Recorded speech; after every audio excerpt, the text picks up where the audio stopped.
If you're a fan of the Danganronpa series, you'll know that some of these characters aren't the nicest people in the world, you know, like they kill people, curse at people, force children to commit suicide. Like, some of these characters are f***ing bullies. Well, let's be honest to ourselves. Now, these are what I like to call the antagonists of the Danganronpa series. Pretty much every series and franchise has some kind of villain. They're there usually to serve as an obstacle to the main characters, or just to make the plot overall more interesting. They're also usually pretty evil, or at least don't have the best intentions in mind. The Danganronpa series is filled with these kinds of characters, so I'd like to take a look at all of the major villains in the series and rank them based on how good or bad of a villain they were. These characters will be ranked from worst to best. A lower placement will mean that I didn't really care much for them as an antagonist, and a higher placement would mean that they did a good job playing their role in the story. I'm not solely ranking these characters based on how much I actually personally like them, but my personal opinion on each character will matter quite a bit as well. I'm also only going to be ranking who I consider to be the major villains of Danganronpa, so characters like Celeste and Korekiyo won't be included just because they killed people and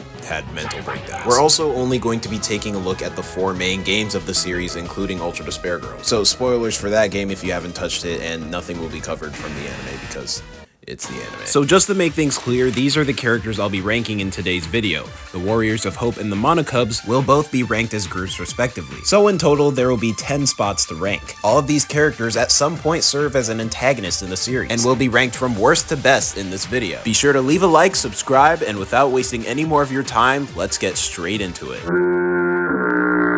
So out of all of these Danganronpa villains, which one of them am I going to rank in last place? It's the Monokubs. I mean, it's not even close. I was being generous just including them on the list. Do you really think these characters count as antagonists? The Monokubs are a group of new characters introduced in Danganronpa V3. They're described to be Monokuma's biological children. Oh wow, I was waiting for this groundbreaking feature. I'm ranking these characters based on how good of a job they do being an antagonist in the series. And let me tell you, the Monokubs do nothing! For the entire game, they are literally impossible to take seriously. And no, not in that same charm that Monokuma had in the previous 2 games. These characters literally show up when they don't need to, talk, and add absolutely no substance to the plot. The only instances I can think of them being actual antagonists are all the times when they pilot the Exisouls around the academy. But even that is irrelevant because the Exisouls have literally no purpose in the game until the 5th chapter! Which just so happens to be the only chapter in the game where all the Monokubs are dead. These characters are freaking useless. Yes, I still kind of count them as antagonists because, like, they're right next to Monokuma through the entire game. But then again, maybe I'm just wasting my time with this entry. Let's just go to number 9. Izuru Kamakura takes the number 9 spot on this list. Depending on how you view this character, you may be shocked to see him this low on the ranking. But Izuru just never really caught my eye or interested me. Izuru Kamakura is essentially the mastermind who's responsible for the killing game in Danganronpa 2. He is originally the founder of Hope's Peak Academy and plays an important role in the game and anime when he's reincarnated into Hajime's body. And I'm gonna be honest, I had to have a lot of refreshments on this character because I don't remember anything about it. I feel like Izuru Kamakura is just really underexplained in the game. I mean, yeah, he's explained and everything, but I feel like they do a much better job of doing that in the anime. As a character, he just doesn't do much in general either. And yeah, there's a reason for this. Izuru is emotionless and possesses every single talent. Essentially, he is the perfect human being, aside from this nasty bird's nest of a hairstyle. Everything to him is predictable and boring, which means his character is also kind of boring. Of course, you could read into this character and go a lot more in depth with him, but for the most part, there isn't much that makes Izuru Kamakura that interesting. It kind of sucks that you pretty much need the anime to make this character interesting, but even so, for me, he just came off insanely forgettable. Izuru should have had more to do in the game so he could stand out more as his own character. It surprises me that he's the mastermind of an entire Danganronpa game, yet he plays such a little role in the actual series. I almost didn't include Mukuro Ikusaba on the list, but she plays a very prominent role in the series, especially being by Junko's side. She also helped her kill a lot of people. I feel like I can't rank Mukuro any higher than this though. She doesn't really do anything for herself as a character. We don't actually get to know a lot about her, and most of the prominent things we see her do are outside of the games. I can't lie, I've never been a huge fan of Tsumugi. I've noticed that this is a very controversial character in general, and I definitely see a lot of fans defending her all the time, which is completely okay. And in my last video where I talked about the worst Danganronpa character in each game, I actually saw a lot of people make some pretty good points about Tsumugi.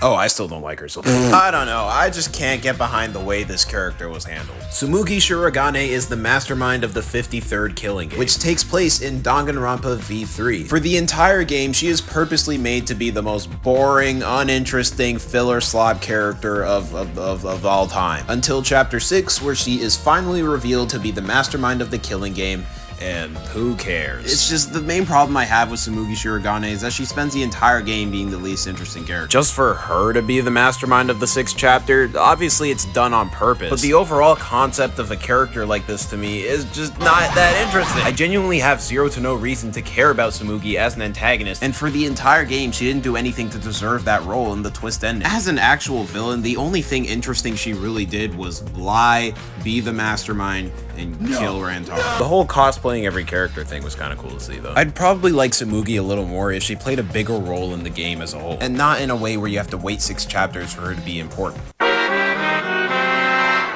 When I think about the prominent characters in Ultra Despair Girls, the Warriors of Hope usually come first to mind. For those of you who haven't really played Ultra Despair Girls, because I know a lot of people skipped out on it, you can skip to this timestamp if you want me to continue talking about characters from the original trilogy. With that being said, who are these 5 colorful little brats? The group known as the Warriors of Hope consists of 5 characters: Masaru, Jotaro, Kotoko, Nagisa, and Monika. I don't like them all equally the same, but I'm ranking them in the same spot regardless, and I have a bit of things to say about them in general. Watching the Warriors of Hope was actually one of the more entertaining parts of the game for me. One thing I appreciate about Ultra Despair Girls is that it tries to do something different, and that's no different with the 5 antagonists of the game. Now here's the thing about these elementary school children: they have killed thousands of people. They all suffer from their own childhood trauma, mainly caused by the adults in their life. And after being practically brainwashed and manipulated by Junko, the children start to kill all of the adults in their city. Like, a lot of them. I don't think their actions are all that well written and justified, but they all have genuine struggles that you see more as you progress in the game. And also, they're children. They were all raised with hatred and abuse. So given everything they've been through, their motivations are actually pretty interesting. I also think it's cool that this game tries to tackle different subjects of trauma. I'm not an expert on that kind of stuff, but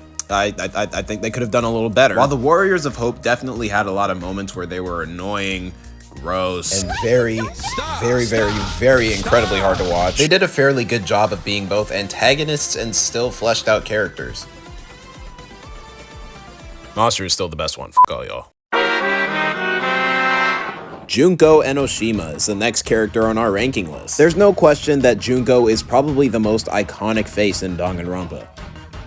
Well, aside from Monokuma himself, I just had to make that clear. Junko Enoshima is a high school student at Hope's Peak Academy who is just obsessed with the concept and feeling of despair. So much to the fact it's pretty much this character's entire personality. Junko Enoshima is the mastermind and main antagonist of the first Danganronpa game. She makes her first actual physical debut in the trial of the 6th chapter, and right then and there, it's basically confirmed that Junko, the mastermind of the killing game, is indeed just unapologetically evil. The only thing this girl cares for is your misery and the downfall of freaking humanity. Junko doesn't have remorse or mercy for literally anyone. All she wants is pure despair spread across the world. And honestly, to make a main villain, yeah, they'll do it. It actually works kind of well to have Junko be the one person you're stood up against. The main theme and message of the game is that hope defeats despair. Hope is the one thing you need to have to keep going. It's what the characters decide to rely on in order to keep moving forward and putting their efforts in to escape. So having Junko be essentially the embodiment of the opposite of that, it practically makes her the perfect antagonist for this theme. Now, obviously, Junko is a very flawed character. Hell, I don't even like her that much. I personally just grew to hate Junko just because of how horribly she was written. You're telling me one high school Lala Loopsy reject looking ass girl was able to make the entire world go into complete ruin?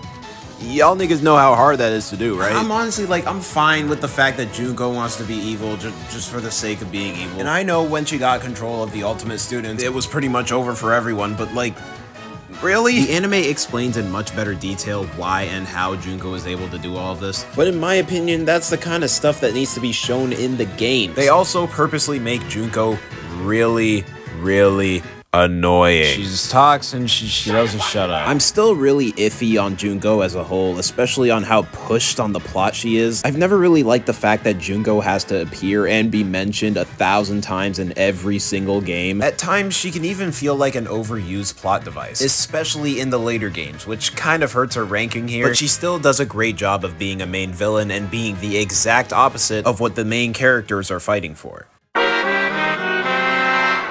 There was one Danganronpa character that I just grew to hate with every ounce of my heart, specifically because of their personality, and that was Byakuya. I freaking hated Byakuya. If I ever got into a fist fight with this dude, it would end up on Live Leak. I was just waiting for the entire game for this dude to just get executed. Unfortunately, it didn't happen. All jokes aside though, I think Byakuya Togami is a really well-written antagonist. He's a stupid, rich dweeb bag kid who has some kind of narcissistic inferiority complex. So because of this and Byakuya just being Byakuya, he wants to win the killing game. He sees it completely differently from everyone else, as some sort of competition instead of like, I don't know, a hostage crisis. Compared to the other villains on this list, Byakuya doesn't do a whole lot in Trigger Happy Havoc, but I still enjoy the fact that he was able to come around to be a more tolerable character by the end of the game.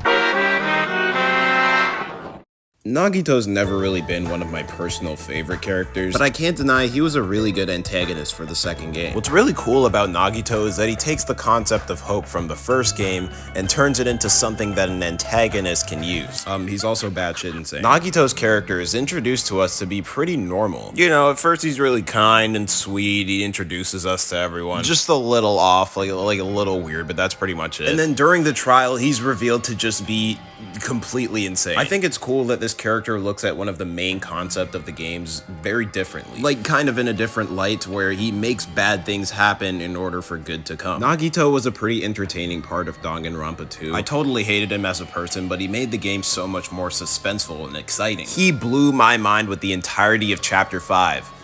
No pun intended. The fact that even in death, he was able to get Chiaki completely freaking eradicated with this insane plot that resulted him in killing himself in order to frame her. It just feels like Nagito's actions, while really, really bad, left a meaningful impact in both the games and the anime alike. Alright, I know some people would disagree with me putting a character like Kokichi this high up on the list, but he just happens to be one of my personal favorite antagonists in the series. Other than the fact I remember I really liked his design on first impression, I didn't really have much of an opinion on Kokichi early in the game, but had a feeling that he would become a more prominent character as the chapters went on. I think Kokichi's entire concept definitely makes him a more interesting antagonist. He's a stupid, dumb, idiot liar, that's all he is. The way Kokichi portrays himself is based off the concept of lies. Interestingly enough, it's also this entire game's theme. Danganronpa V3 pushes the idea that lies can be used to reveal the truth, and that's one of Kokichi's hidden motives and why he does the things that he does. With lies essentially being his entire personality, it's hard to determine what Kokichi was actually thinking in a lot of these scenarios. The concept of lying didn't make him a one-dimensional character who only relied on one thing, but to me, it made it seem like he was someone who had a more complex way of doing things and viewing the killing game as a whole. Kokichi did an incredibly good job of keeping the trials interesting and making me want to drag his face across pavement. Kokichi also had some pretty iconic lines and a great personality in my opinion. I always found him very funny and his voice actor always did an amazing job of line delivery. Overall, it's kind of hard to explain why he was one of my favorites. Kokichi's just been the antagonist that I've always found the most interesting. Not in a sense where I'm like obsessed with him like other people. There's still one Danganronpa antagonist I like the most, however, and that character is Monokuma, baby! Yeah, I don't want to hear it. Monokuma's not a real antagonist. He's technically not even a real character. He's not even human. Dog, Monokuma is the antagonist. He's literally there from day one. He is the GOAT. It might be a basic answer, but Monokuma's simply just #1 on this list. I don't make the rules. This sadistic evil bear simply just does an amazing job making the game interesting. From his voice, to his charm, to his design. I love everything about Monokuma and everything he does in the game. There's something about Monokuma that just captures the feel of the franchise as a whole. You could argue Monokuma is simply just Junko Enoshima, and like, you'd be half right, but you're wrong, so shut up. In the end, Monokuma is just simply the most iconic, memorable, and crucial part of the Danganronpa trilogy. The franchise just wouldn't be the same for me without it. And as much as I hate characters like the Monokubs, I can't deny I like them at least a little bit because of their design being based off Monokuma. But overall, that's all I have to say about the villains of Danganronpa. If you enjoyed this video, be sure to leave a like, subscribe, and comment any other video ideas you may have for the channel. Thank you all for watching, and I'll see you in the next one. Peace.